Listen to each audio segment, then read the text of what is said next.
Fala pessoal, nesse trimestre da Escola Bíblica Dominical na Assembleia de Deus, a gente está estudando sobre Esther e sobre Ruth.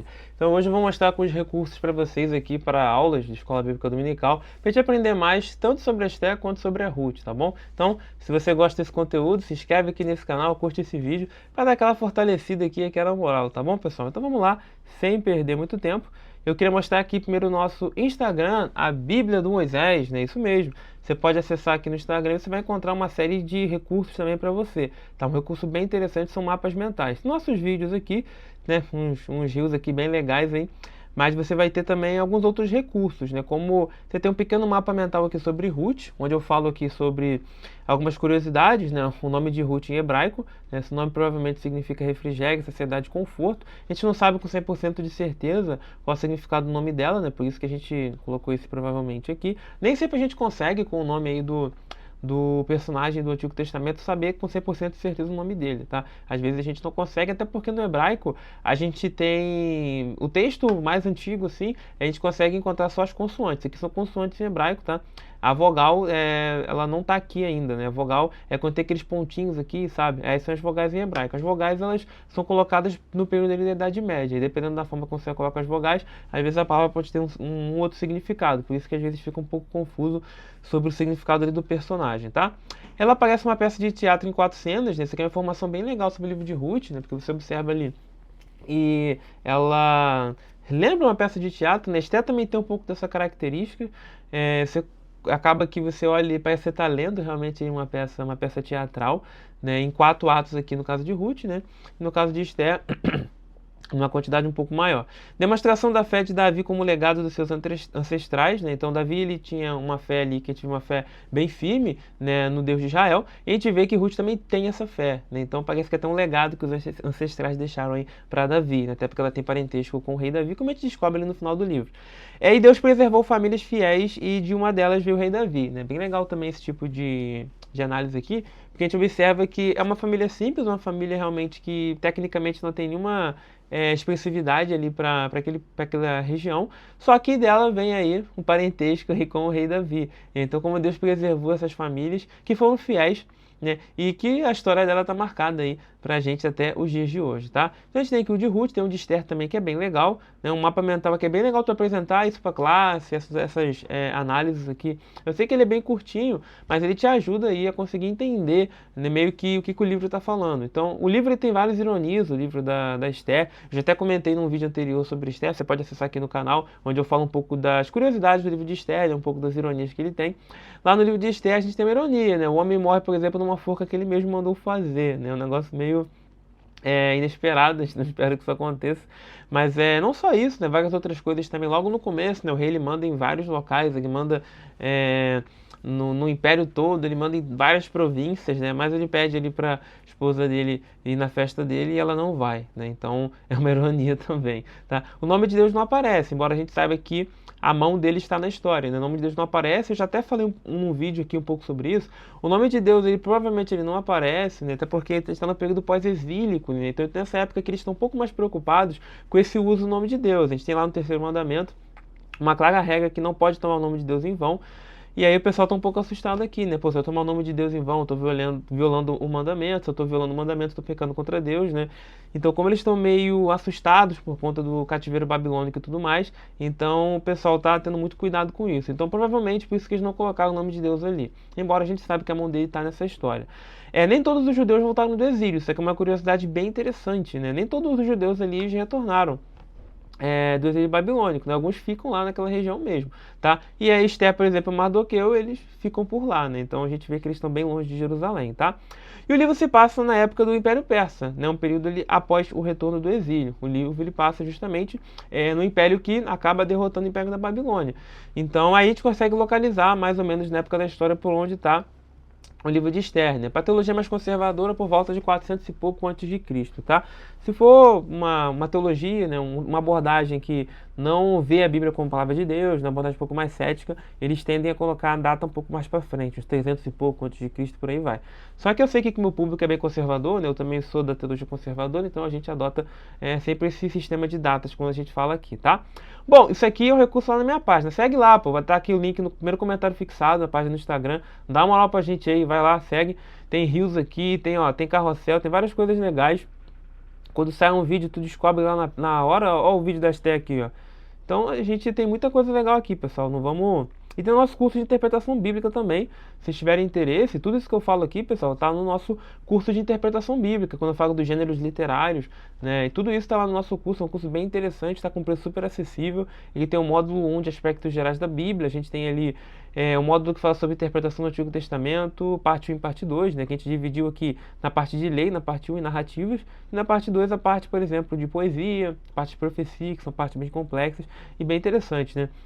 E tem também o Novo Testamento, parte 1 e parte 2. Se tu quer, por exemplo, dar uma aula aí na Escola Bíblica Dominical, pregar, né? Tudo isso aqui vai te ajudar, tudo isso aqui vai ser muito útil para você. Então é um curso que está com preço muito bom. Tem bônus, né? Um bônus de como você monta slides para aula na igreja, geografia bíblica, um e-book aqui gratuito. Meu irmão, tem muita coisa aqui, muita coisa, né? Ele tá com preço super acessível, tá? Você pode conferir aí, R$ 50 no Pix, baratíssimo. Então, você consegue aí conhecer o nosso curso maravilhoso, né? Só clicar também no link que vai estar no comentário fixado, que aí você vai estar aí adquirindo um baita de um curso para você. E tem o bibleproject.com, né? Principalmente o português, esse aqui eu acho que é o português, né? Você consegue, bota no Google Bible Project português que você já entra direto aqui, tá? E aí aqui você consegue baixar os posters e vídeos, né, do Bible Project. Então você vai ter vários posters deles aqui, tem mapas mentais deles muito bons, né? Os posters que eles fazem são muito interessantes. E você tem que o de Esther. O de Esther, ele aqui, ó, você pode baixar gratuitamente, nada disso aqui é pago, tá? Então, eu já tô com ele aqui pra você ter uma ideia. Então, a história de Esther, ele bota nesse formato aqui de propósito, ela segue esse tipo de formato que a gente chama de quiasmo, tá? É uma palavra feia, né? Quiasmo, só que quiasmo significa X. Hoje a gente fala, porque X, né? Porque uma parte da narrativa vai para um ponto central, né? E depois volta, tá? É como se eu tivesse um X aqui, tá vendo? É muita criatividade, né, pessoal, dar esses nomes. Mas é como se eu tivesse pega um lápis, tu consegue traçar um X aqui, tá? É isso. Outros chamam essa estrutura de espelho também, como se eu botasse um espelho aqui, o que está de um lado, né, reflete o que está no outro. Então, os primeiros capítulos falam da grandeza do rei da Pérsia, né? Os últimos falam da grandeza de Mordecai, né? Os primeiros capítulos falam de Amã, exaltado, né, e tudo mais. Os últimos capítulos falam de Mordecai sendo exaltado. Então você tem sempre o contraponto, tá? No outro extremo ali. O capítulo 3, parte B, fala do decreto para matar os judeus, né? E aqui no 8, parte B, tem um decreto para salvar os judeus. Capítulo 4, o plano de Esther e Mordecai para inverter o decreto, né? No capítulo 8, parte A, o plano da Esther e de Mordecai para inverter o decreto, né? A gente tem que o primeiro banquete dele aqui e aqui o segundo banquete, tá? Então, você tem essas paradas aí realmente meio que como se tivesse um espelho ali, uma tá espelhando a outra, tá?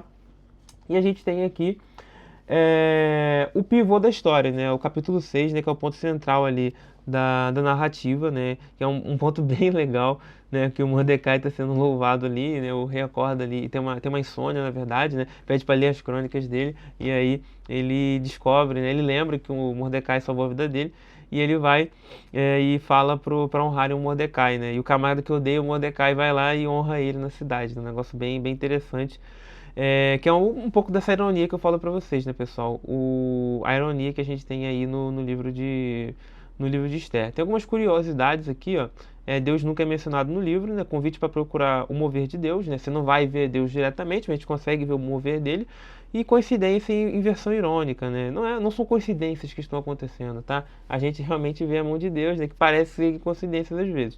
Tem uma ambiguidade moral aqui, gente. Tem muita bebida, sexo e assassinato. Tem violação de mandamentos da Torá. Tem várias violações aqui, tá, gente? A própria Esther casar com o rei, né? E tecnicamente isso é uma violação da Torá, né? Tu não pode casar com uma pessoa que não for judeu, né? Mas meio que qual o objetivo disso tudo? Apesar do exílio, a ausência de Deus e o compromisso moral de Israel, Deus não abandonou suas promessas. Então, por mais que o pessoal ali tenha cometido uma série de erros, né? Deus ele verdadeiramente não perdeu aliança com eles. É claro que no caso da Esther, quando ela casa com o Assuero, a gente entende que é o meio que Deus utiliza para poder salvar os judeus ali, tá? Mas se a gente for ali bem taxativo com a Torá, tecnicamente ela não podia fazer isso, tá bom? Então é bem interessante o livro, tá, gente? É bem interessante mesmo, a gente aprende muita coisa, mais ou menos 100 anos depois do exílio babilônico, né? Então você tem aí um período muito longo, tá? Então é bem interessante, aqui a gente consegue entender como é que estava a vida dos judeus no pós-exílio, tá? Então aqui a gente tem o livro de Esther, né? Vai ajudar bastante a gente. Vamos ver o de Ruth rapidinho? A gente já está aqui, eu já peço o download aqui, a gente já abre sem muito mistério, né? Ao vivo e a cores, tá? Bem tranquilo aqui para baixar, tá, pessoal? Então já clico aqui e já amplio. A gente tem aqui o livro de Ruth, tá? No começo ele já te dá o panorama geral aqui, né? No dia que os juízes decidiram. Então é bem interessante, né? Porque ele te mostra qual o período histórico. Tem um fato curioso, né? Deus quase também não é mencionado nesse livro. E a gente tem aqui esses personagens, né? E a gente tem aqui a Noemi, né, que é a viúva, a Ruth, que é a moabita, e o Boaz, que é o agricultor. Interação do propósito de Deus e das decisões humanas. É bem interessante ver como Deus usa realmente uma pequena família ali, né, e são aparentemente pequenas decisões, né, que vão reverberar numa coisa bem legal, né, que é realmente a inserção dela na genealogia de Davi.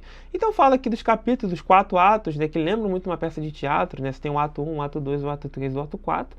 Né? O ato 1 é um momento ali que a gente tem a questão da tragédia e morte, né? A situação que eles têm ali na cidade de Belém, né, que está numa situação de fome, eles mudam para a terra de Moab, né, acaba morrendo todos os homens, as mulheres ficam viúvas, e a Noemi resolve voltar, né, a Orfa acaba ficando por lá mesmo, né, e a Ruth vem com ela, faz aquela declaração, que é o clímax aqui do ato 1, né, que ela fala realmente que onde quer que você for, eu vou, né, o seu povo será meu povo, o seu Deus será meu Deus, né, isso aqui é muito legal, cara.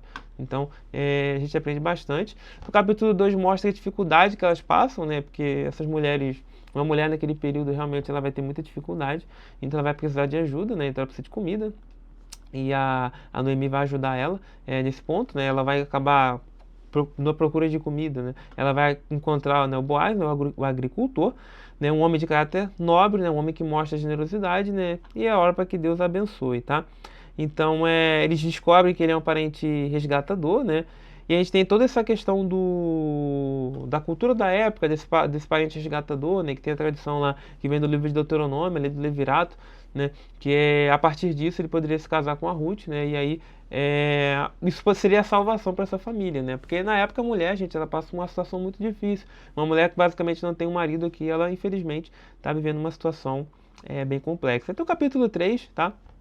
Ela acaba se encontrando com Boaz, né? Eles acabam decidindo se casar, né? E aí até tem um drama aqui no começo do capítulo 4, né? Que tem um parente mais próximo, mas ele acaba não querendo ali casar com a Ruth. E aí a Ruth acaba casando com Boaz. Aí no final a gente tem a grande revelação do livro, né? Eu sei que hoje é batido, né? Mas para quem lê isso aqui pela primeira vez, a gente descobre que ela é parente do rei Davi, né? Isso é muito legal, cara. Porque nunca foi formado isso em nenhum momento do livro, só no final, né? E é algo bem interessante. A gente sabe também que ela entra na genealogia de Jesus, tá? E é até também dá para fazer essa analogia, né? Pensando em Cristo, né? A gente pode ver realmente, né, que assim como Ruth, né, entrou aqui na promessa, né, nós também acabamos entrando através de Jesus, né, nessa genealogia, né, como filhos adotados, né? Então isso é algo bem interessante, a gente aprende bastante com isso. Então, pessoal, é o que eu queria mostrar para vocês. São muitos recursos interessantes que vocês podem utilizar aí na escola dominical da igreja de vocês, tá? Então, eu espero que esse vídeo tenha ajudado vocês, né? Tenha sido bênção, tá? Então, se você gostou, por favor, meu querido, por favor, minha querida, curte aí, inscreve aqui no nosso canal e vamos ajudar a crescer o canal, pessoal. Vamos aí ajudar a gente aqui a crescer esse trabalho para a gente continuar fazendo tudo aqui para a glória de Deus e crescendo e abençoando mais vidas, tá bom? Muito obrigado e até a próxima. Deus abençoe.